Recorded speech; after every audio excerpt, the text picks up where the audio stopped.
étudiants en architecture et des enseignants en architecture. Aujourd'hui, nous avons devant nous donc un public diversifié qui vient de divers horizons. Et ça, c'est fait pour enrichir les activités que nous coordonnons donc, à Medinati. Et nous sommes très heureux aujourd'hui donc, de faire le lien donc, entre le Cervantes, Kamel Ouafi et le public. Pour ne pas tarder, je ne vais pas reprendre le CV qui est assez riche de Kamel Ouafi, mais je vais dire juste quelques éléments essentiels, mais ça a été dit aussi par Juan Manuel. Kamel est natif de Betna. Je tairai l'année de naissance. Donc, oui, 72. Il a fait des études de topographie au début.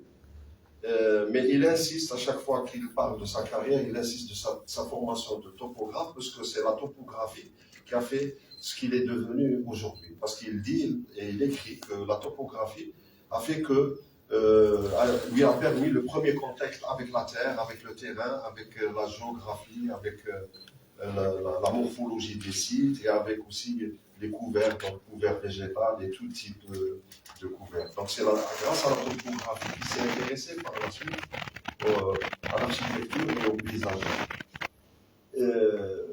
Tout modeste qu'il est, il dit qu'il est paysagiste par hasard. Il expliquera tout à l'heure pourquoi. Mais nous allons retenir surtout que c'est un paysagiste donc, formé d'abord en Algérie en tant que topographe, mais par la suite, il a fait ses études de paysagisme à Berlin. Et après, il a eu l'occasion de réaliser, et c'est ce qui nous intéresse le plus, de réaliser certains jardins qui ont été bien accueillis. Et certaines de ses œuvres ont eu des prix internationaux. Donc, Kamel a eu plusieurs distinctions. J'ai énuméré juste quelques-unes. Et les dernières années, par exemple, le geste d'or le grand prix donc, du geste d'or pour toutes les œuvres en 2023 à Paris. La croix fédérale du mérite du président de la République allemande en 2023. Le prix Constant Neuber de la Deutsche Arabisch Gesellschaft, voilà, diminutif DAG, à Berlin en 2023. Le prix Horasis, donc de la fondation des Horace Forum, à Berlin en 2021. Le Karten Oscar en 2002 pour l'art des jardins et de la culture du paysage. Donc c'est une société allemande qui lui a donné le prix. Et il y a aussi quelque chose qui n'est pas négligeable, c'est le prix du président algérien en 2021 pour son jardin islamique et oriental à Berlin. Et le jardin islamique et oriental a beaucoup d'inspiration des jardins andalous. Donc voilà, c'est dire avec toute la modestie. Kamel est modeste, hein, j'ai pris le temps de le connaître, je le connais maintenant depuis quelques années. Il est très modeste, mais ceci n'enlève en rien de la qualité et de la valeur de ses réalisations, comme vous allez le voir tout à l'heure. Concernant le livre, en écrivant le livre, Kamel m'a fait une demande. Il me dit, écoute, j'ai fait appel à quelques architectes, à quelques amis, donc il y a quelques politiques, il y a quelques architectes, pour préfacer le livre. Et il m'a demandé de le préfacer. Et pour moi, ça a été une colle. Pourquoi? Parce que pour préfacer un livre, il faut le lire. Et il faut le lire rapidement. Parce que lui, il était pressé donc pour imprimer le livre. Il expliquera aussi tout à l'heure pourquoi il voulait imprimer le livre assez rapidement. Et donc, il fallait le lire. Et il fallait avoir une idée pour synthétiser l'idée principale. Et surtout, trouver un qualificatif concernant l'auteur du livre. Et je partage avec vous ce que j'ai trouvé comme qualificatif, et je le confirme encore aujourd'hui. Vous allez trouver tout de suite sur les premières pages de ce livre. Moi, je l'ai appelé Kamel Ouafi, le passeur enchanteur. Passeur, pourquoi? Parce que depuis quelques années, il passe son temps à communiquer, à faire des conférences, à organiser, à accepter ouvertement et souvent à ses frais toutes les invitations de toutes les universités d'Algérie. Je peux en témoigner. Et aussi à donner de son temps donc, pour faire le tour de certains ateliers. Il l'a fait à Lusto, au département d'architecture. Il l'a fait aussi hier à Tlemcen avec les étudiants en architecture, où les étudiants pratiquement ne voulaient pas le lâcher. Donc il donne de son temps, donc c'est dans ce sens qu'il est passeur. Il est aussi passeur parce qu'il a depuis 2 ans peut-être une publication de 5 ouvrages facilement. Et aussi, il est disponible pour tous les journalistes qui demandent donc à s'entretenir avec lui. Et aussi, il est disponible et ouvert à toute question. Donc voilà, j'espère que vous allez être aussi enchantés que moi en regardant le film tout à l'heure et aussi en parcourant les quelques pages qui forment le livre. Donc Amel, à toi la parole et je te souhaite un bon exposé.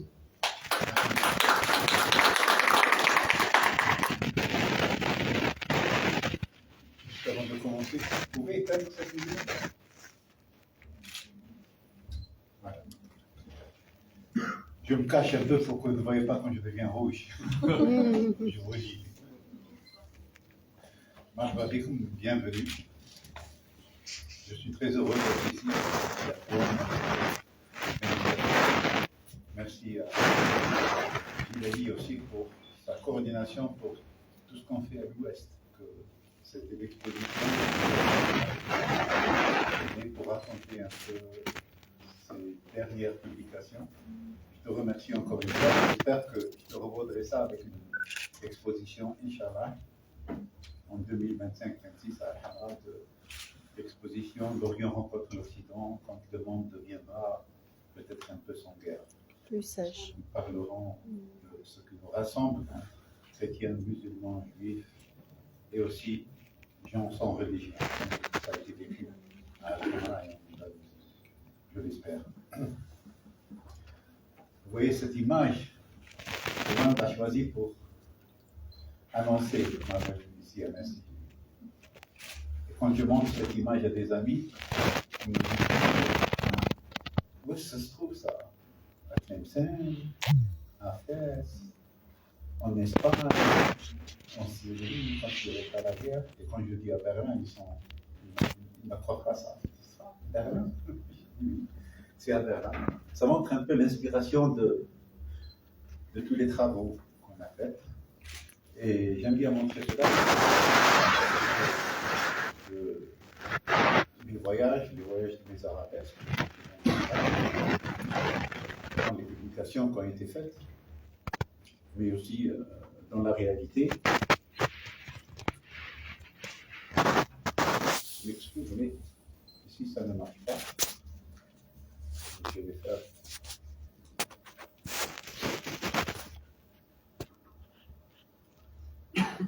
Bon.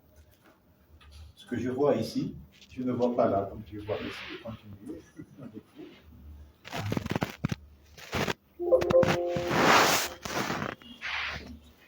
Je crois qu'il y a un problème. Ah oui, il faut que je redémarre.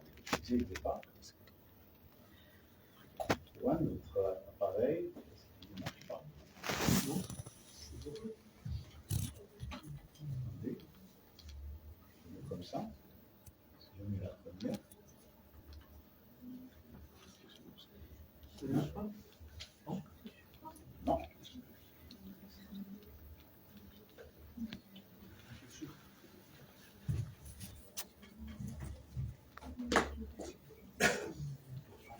Non, il y a une autre image. Publication.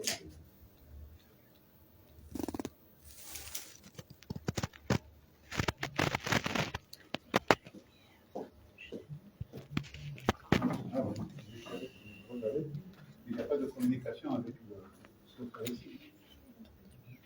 C'est la première. C'est comme ça.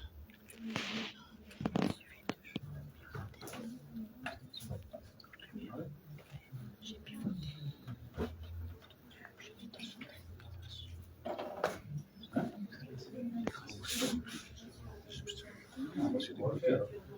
وعندها كاين هي مجهود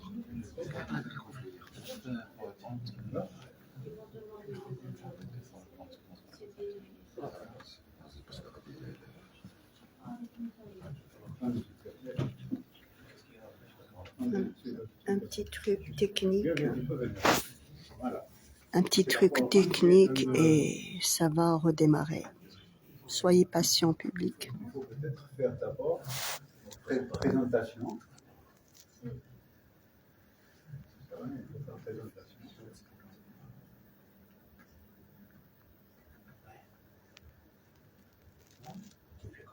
Tu es sûr? Sûr. Attends. Attends.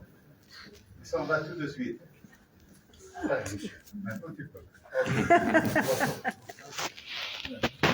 Parce que moi j'avais pensé faire avec mes pouvoirs.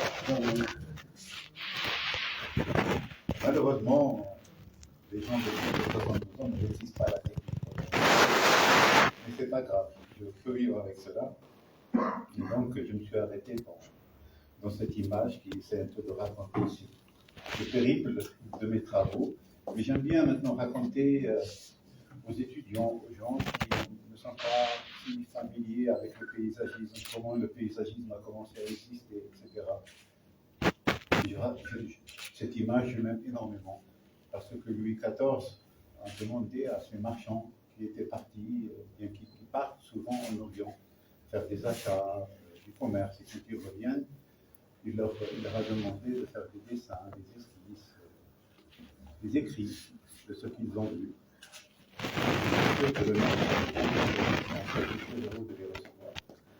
Ces inspirations, par exemple Versailles, sont des inspirations qui viennent de certaines choses où personne ne peut imaginer cela. C'est les habits des femmes, avec toutes les broderies qu'elles ont. Et cela, c'est une expression qui existe dans toutes les cultures.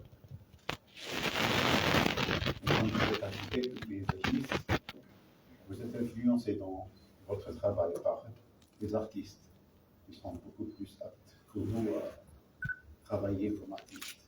Nous, on est d'abord paysagistes, on est des gens qui aiment de façon. Mais dans mon travail, il y a eu pas mal de gens qui m'ont influencé. Bayard, Racine, juste pour dire quelques noms, mais un peu dans toutes les cultures. J'ai découvert moi-même, mon cher Juan, Al-Hamra, quand je suis allé en Allemagne. Je n'avais aucune connaissance de ce site, ni de cette culture. Et en allant en Allemagne, en étudiant, on a fait des excursions. J'ai été fasciné. Et cela m'a influencé énormément dans mon travail. Je ne veux pas être arrogant, mais je montre juste une relation entre les images de Al-Hamra en haut et en bas, une relation avec les jardins que j'ai réalisé, par exemple, à Berlin ici, s'inspirant de la cour des jardins des villes que j'ai réalisé ici à Hannover. Il y a une inspiration sur les jets d'eau, bien des labyrinthes. Je me suis moi-même rendu compte de cela après un certain temps, que cette influence existait.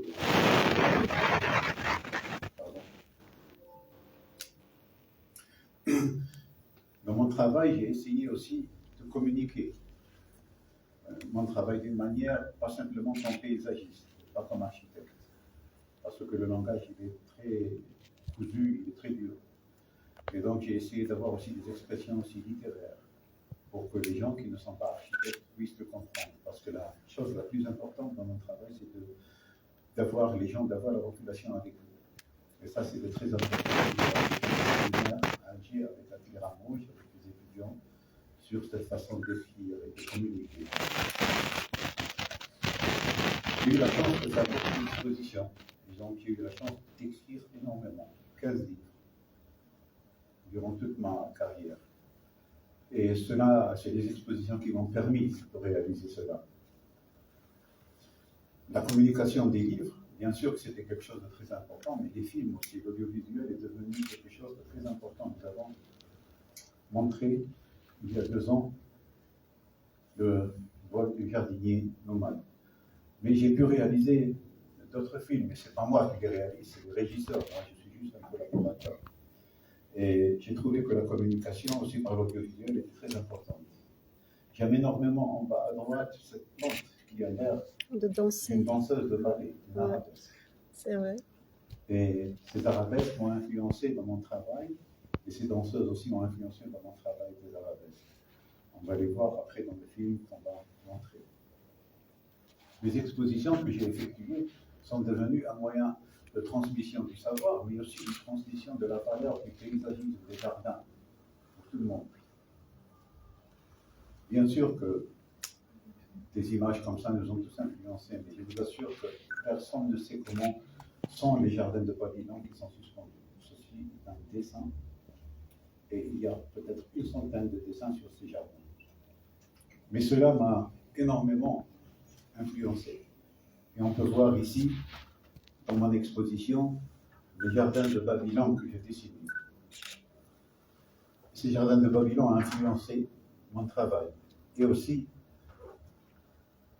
ont créé une acceptance énorme dans la culture mauresque. J'espère qu'on aura l'occasion d'en parler la prochaine fois. Bien sûr, dans le travail, comme je l'ai dit tout à l'heure, c'est les habits, c'est les broderies qui m'ont influencé, c'est les tapis, c'est tous ces éléments géométriques qui ont joué un rôle. Et on vient maintenant à la présentation des livres les plus importants. À gauche, c'est les jardins entre Alger et Berlin que M. Stéphane Leppater a réalisé. Et à droite, c'est le livre. Je vais vous raconter un peu le contenu sur les imaginations paysagères en Algérie. C'est M. Stéphane Leppater qui a fait cette photo de moi-même et qui était journaliste dans ces journaux. Je crois qu'il a été très impressionné quand il m'avait connu en 1995, quand j'ai gagné le concours de l'exposition universelle, parce que j'étais tout à fait débutant. Je n'avais aucune connaissance, aucune expérience. Et ça, c'est très bien de le raconter. Pourquoi? Parce que ça donne la force aux jeunes qui commencent à ne pas avoir peur de faire des fautes, de ne pas avoir peur de travailler, de réaliser des choses qui sont peut-être plus grandes que ce qu'ils ont imaginé.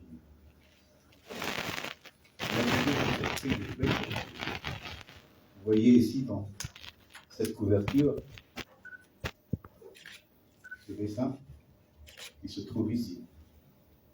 Nous avons donné à la graphiste, qui est une Allemande, qui n'a aucune connaissance de l'arabe, pour chaque thème, 5-6 images.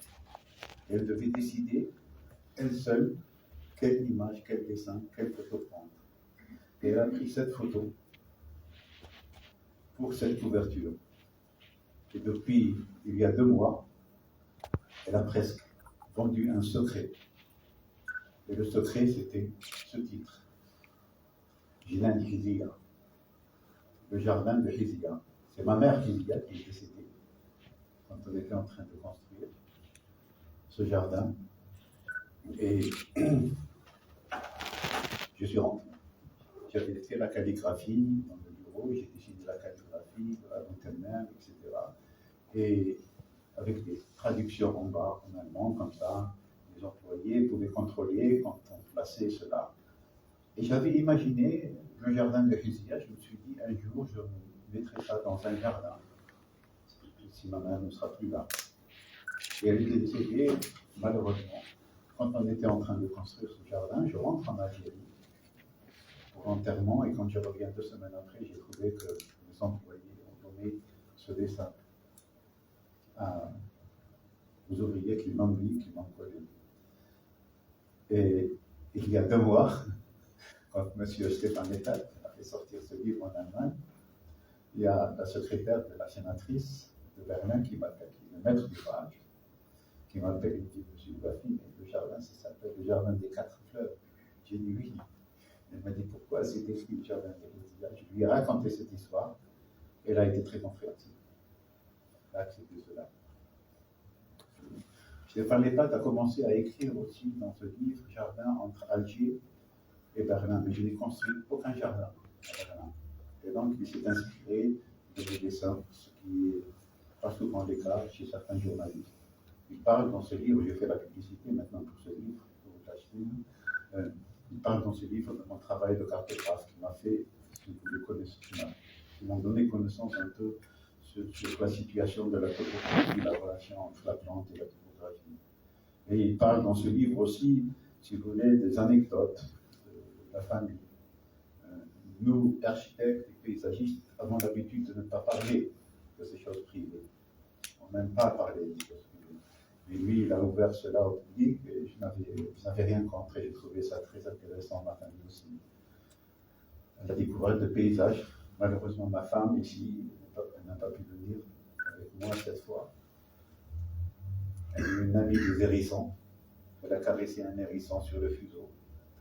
Et elle a eu un virus, comme beaucoup de gens dans le village où elle habite. Bon, les 40 degrés de fièvre ont disparu, mais elle ne pouvait pas tellement voyager. Je montre cette image aussi que Stéphane Lettat a développée, si vous voulez, dans son livre. Mais en 1900, dans les années 80, c'était quand même une très grande sécurité de voyager. Cette fois, je crois que maintenant, c'est pas si facile que ça de voyager, mais moi, j'ai voyagé de Berlin jusqu'à Lagos, aller-retour, en voiture et en moto. Ça m'a appris à connaître les paysages, ça m'a appris à connaître les grands paysages aussi. Il parle aussi dans ce livre de mon travail en tant que musulman algérien. Moi, je dis des fois aussi en plus terroriste. Comme chef de projet d'espace du musée juif de l'architecte Daniel Libeskind. Je vous assure que cet architecte Daniel Libeskind est quelqu'un d'extraordinaire. Il a tout à fait accepté mon travail. Et je raconte maintenant une petite anecdote avec lui. Je vais vous ennuyer avec cette petite anecdote. Quand je suis rentré en Algérie en 2001, qui m'embrasse, qui va à la maison chez ma mère, parce qu'elle était aussi voisine, c'est une fille de la famille, et elle dit à ma mère: ah, Khati, je suis très heureux, ton fils architecte, il est revenu, il est là. Ma mère, qui était analphabète, qui n'a pas mis les pieds à l'école, elle lui dit: Betty, ma fille, il n'est pas architecte, tu te trompes. Il lui dit: Kamel, Jnaïdi, jardinier. C'est beau ça. Cette femme-là, elle sort, elle vient, elle me raconte cette histoire. Et moi, quand je vais à la maison, je demande à ma mère pourquoi elle a dit ça et tout. Et elle me dit en arabe: ton frère, il construit les bâtiments. Et toi, tu plantes nana comme nous. Et toi, tu plantes comme nous. Ça veut dire qu'elle se croyait aussi paysagiste. Il n'y avait pas de différence. C'est à ce moment-là que j'ai compris le conflit entre architecte et architecte paysagiste. Et une fois, quand j'ai fait avec cet architecte très intelligent, modèle, connu dans le monde, sur Landsberg Alley, un projet, un concours qu'on a gagné. Mais je lui ai ramené mes dessins et il a dit tout de suite: ah, enlève ça. Non, ça non, ça non. Pratiquement, il a éliminé 80% de mes dessins. Et il me regarde, il me dit: tu es déçu? Je dis: non, je me rends compte juste que tu es comme ma mère qui est analphabète. Et je lui raconte l'histoire. Et il me dit: alors tu me mets à ce niveau avec ta mère? Moi, j'ai dit: moi, j'aime ma mère, je l'aime beaucoup. Mais toi, je t'aime pas beaucoup. Ouais, ouais, Et après, on est devenus très amis. Et ça, c'est des histoires qui sont vraiment formidables. Ouais. Et ça, on raconte l'exposition universelle du jeune paysagiste qui n'a aucune connaissance et qui ne comprend pas des fois même pas les nuances de la langue maintenant. Je montre aussi cette image qui est très intéressante. On a en haut Fatima Melbissi. La plupart ici connaissent, une marocaine, la Hama, et Essia Jebbar. ouais. Voilà. J'ai été traducteur pour ces dames ici. Mesdames. Mais je n'ai pas été traducteur pour leurs travaux littéraires. J'étais un factotum. J'étais étudiant et j'ai reçu le job que je les accompagne dans les restaurants quand elles vont acheter. Je traduisais pour elles parce qu'ils ne parlaient pas allemand. Et je trouve ça très amusant. Pourquoi? Parce que la plupart de mes amis, quand je leur raconte cela, je ne dis jamais que j'étais traducteur comme factotum. Je dis que j'étais traducteur, c'est tout. il y a un très grand respect qui commence à s'installer. Une expérience avec ces dames extraordinaire. Une autre anecdote aussi qui m'a marqué. Quand vous voyez ici, c'est M. Karl Lagerfeld, et ici, c'est des épouvantails. J'ai conçu des épouvantails pour exprimer un peu, pas le refus, mais en tant que paysagiste, dénoncer, si vous voulez, l'occupation des terres agricoles par des bâtiments. Et ces épouvantails devaient un peu raconter cela. L'exposition universelle, la direction a voulu faire habiller ces épouvantails par des gens, par Westwood, par Nick de Saint-Phal. Mais ils ont commencé par Karl Lagerfeld, ce monsieur que vous connaissez, qui est décédé, un peu arrogant. Je suis allé à Paris comme jeune architecte, paysagiste, ils avaient fait un rendez-vous, j'arrive chez lui et j'attends 3 heures, il me reçoit après 3 heures. Il parle extrêmement, je parle avec lui allemand, il me répond en français. Et il aborde tout de suite le sujet et il me dit, moi j'habite lui, moi j'habite et vous voulez que j'habite vos épouvantails. Je baisse la tête, je dis non, c'est l'exposition universelle. Et c'était aussi une très belle expérience de l'avoir connu et qu'il n'a pas accepté de faire cela aussi.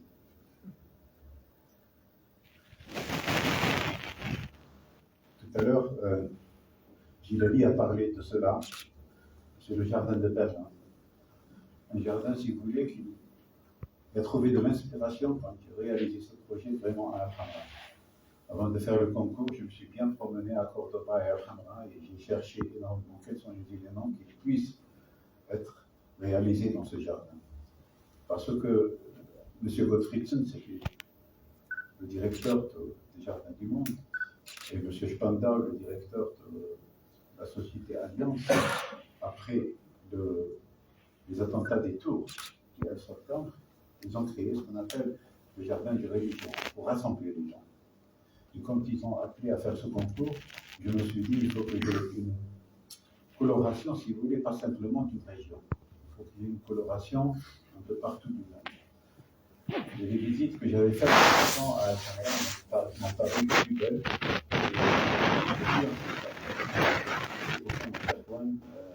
Je le dis dans les livres, je le dis même dans l'entrée de ce jardin, c'est écrit, c'est chez toi.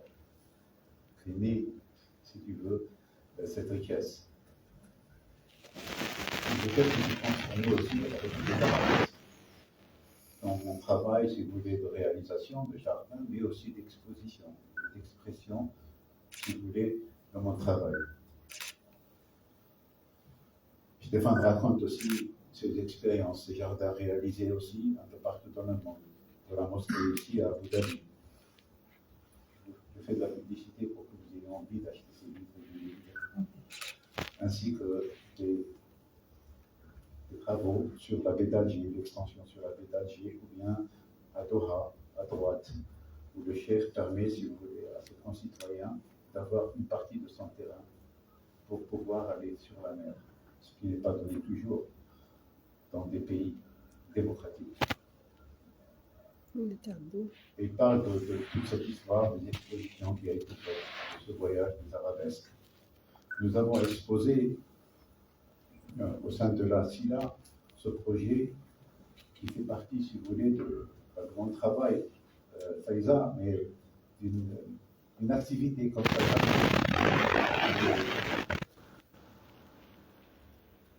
Des pyramides.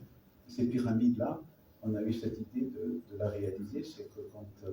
Macron avait décidé de rendre les statuettes au Bénin. Et nous avons vécu, ma femme et moi, dans le train, la discussion de 3 personnes qui faisaient partie d'une commission des musées du patrimoine. Et ils étaient très fâchés de ce qu'a fait Macron, que c'était unilatéral. Mais ils ont dévoilé certains trucs, je ne le savais pas. La fille avait demandé, elle avait dit à ses collègues, est-ce que tu peux imaginer combien on a d'objets non répertoriés? Ça veut dire, c'est une cravate, c'est une chaise, c'est une assiette. Hein. Et il a dit, on a 400. Elle lui a dit, non, on a plus de 3000. Les Français avaient plus de 18 000. Les Anglais, plus de 50 000. Des objets qui ont été confisqués, volés, si on veut parler colonialiste, mais qui sont dans les caves de ces pays. Pillage. Et nous avons eu cette idée de développer, si vous voulez, ce projet qui s'appelle le voyage de la pyramide. Pourquoi? Parce que la pyramide, elle a été, si vous voulez, la pyramide n'appartient plus aux Égyptiens. Elle appartient à Hollywood, elle appartient à pas mal de sociétés, mais plus aux Égyptiens. Et nous l'avons pris comme symbole. Et nous avons conçu ce concept, une pyramide réalisée avec des cordes qui brillent le soir et avec un ballon de hélium. Et je vous assure que Madame la ministre de la Culture avait demandé si on avait bien réfléchi à cela quand on lui avait présenté cela. Et l'ingénieur statique a travaillé avec Christo. Il s'est engagé dans ce projet jusqu'à présent gratuitement. Les ballons sont réalisés, seraient réalisés par une société, si vous voulez, acquise. Je crois que vous avez tous encore l'image des ballons lors des Jeux Olympiques à Paris. C'est lui qui avait réalisé ces ballons. On avait pensé vraiment à ce projet en détail. Et on a placé cela un peu partout dans le monde. On espère le faire en Algérie. Les Français ont déjà donné leur accord avec la Société des Lumières de Paris qui voudrait bien financer cela. Et ça devient un produit politique. Et Stéphane, on a fait, si vous voulez, une partie dans son livre. Il me semble que je ne sais pas, la plupart, il n'y a pas de jeunes encore ici, mais cela s'adresse surtout aux jeunes, cette image. Quand j'ai gagné le concours de l'exposition universelle, j'avais des cheveux noirs. Et quelques années plus tard, je suis devenu gris. Et je vous assure que je n'ai rien senti de cela. C'est à la suite du livre que cela est apparu parce que la graphiste nous l'a montré en quelque sorte. Donc je dis aux jeunes, c'est ce qui arrive dans notre travail d'architecte, de paysagiste. C'est un peu cette intensité du travail que l'on ne sent pas et on doit faire très attention. Je ne maîtrise pas encore cet appareil. Bon, et Stéphane a terminé son livre par cette image. Pourquoi? Parce que je ne travaille plus, je voyage avec un vélo et le transport des banques, ça a été pour lui quelque chose de formidable. Rapidement au deuxième livre. Le deuxième livre qu'on a conçu, on l'a conçu pourquoi? Parce que quand je faisais des conférences un peu partout en Europe, bien quand je fais surtout des conférences avec des gens de mon pays, on me faisait pratiquement indirectement le reproche. Pourquoi est-ce que vous ne construisez pas des jardins comme vous le faites en Europe, ici en Algérie, etc. Et ça m'avait un peu fait mal et je commençais à montrer les projets que j'ai dessinés gracieusement et qui n'ont pas été réalisés. J'ai pas mal de temps à attendre. Les maîtres d'ouvrage, ou bien dans le train, ou bien dans les aéroports. Et à chaque fois, j'avais développé des dessins, j'avais développé des projets pour l'Algérie que j'ai terminés, que j'ai donnés aussi, qui se trouvent dans les archives, par exemple maintenant dans le pavillon des Glycines à Alger. Et à la suite de cette discussion, et quand j'ai montré ces dessins, les reproches devenaient un respect. Et les étudiants qui avaient les archives en Allemagne m'ont demandé de prendre les dessins de tous ces projets, de les ramener en Algérie, les originaux, et garder les copies dans les archives en Allemagne. Et quand ils ont été déposés dans les pavillons des Glycines, ils m'avaient recommandé de faire un livre. Et nous avons fait ce livre en collaboration avec Gilali, avec Afiam Rouge, avec mon neveu, avec beaucoup de personnes que je nomme, qui ont écrit des avant-propos sur ce que j'avais fait. Mais ce projet raconte un peu, si vous voulez, ce livre raconte un peu le projet sur la Bédaji, l'ouverture sur la Bédaji, la relation avec Cheikh Yassine, qui était pour moi si vous voulez, une clé pour mon travail. Nous avons fait aussi dans ce livre, nous avons des films que vous pouvez avec un QR code lire, de films sur les imaginations qu'on avait sur la pédagogie ou bien sur les Alevin Boulaïd.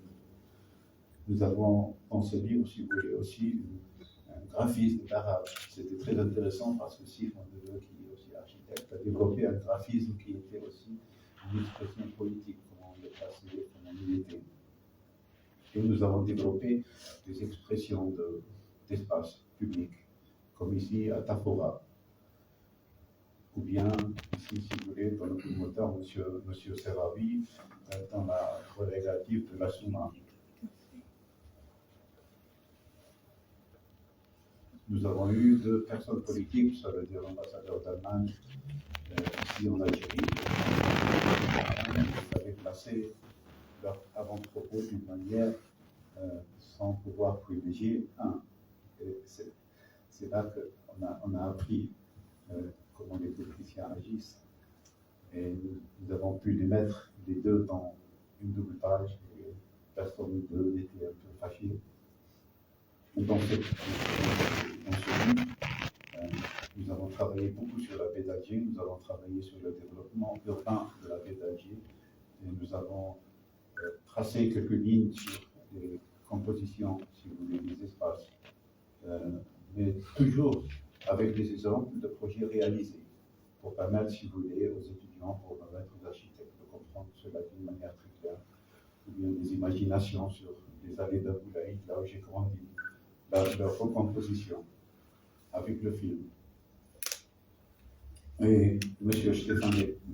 Stéphane Lepert avait eu un contact aussi avec M. Yandine. Et ils étaient tous les 2 très intéressés de financer et, si vous voulez, d'aider pour la réalisation d'un film. Mais il y a entre nous le régisseur qui a fait le film du vol du nomade.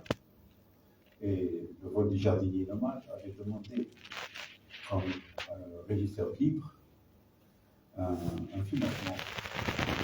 Parce que la centrale allemande de Bonn faisait des ouvertures chaque 2 ans. Les régisseurs pouvaient demander un budget et écrire, si vous voulez, un thème.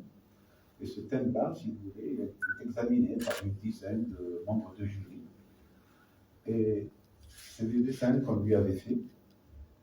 Et avec ces dessins-là, il a demandé ce budget. Et il a été très heureux, il avait reçu l'accord pour faire ce film.